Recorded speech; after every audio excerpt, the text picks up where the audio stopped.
No wind there is that either pipes or moans. The fields are cold and still. The sky is covered with a blue-gray sheet of motionless cloud. And at my feet, the river, curling softly by, whispers and dimples round its quiet gray stones. Along the chill green slope that dips and heaves, the road runs rough and silent, lined with plum trees, misty and blue-gray, and poplars pallid as the day, in masses spectral, undefined, pale greenish stems half hid in dry gray leaves.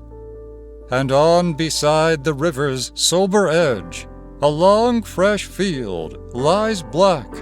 Beyond, low thickets gray and reddish stand, stroked white with birch, and near at hand, over a little steel-smooth pond, hang multitudes of thin and withering sedge.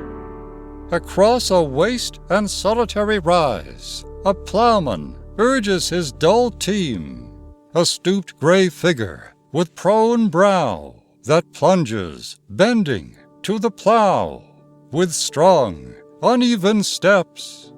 The stream rings and re-echoes with his furious cries.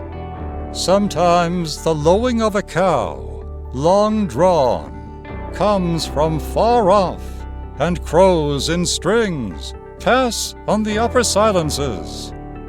A flock of small gray goldfinches, flown down with silvery twitterings, rustle among the birch cones and are gone.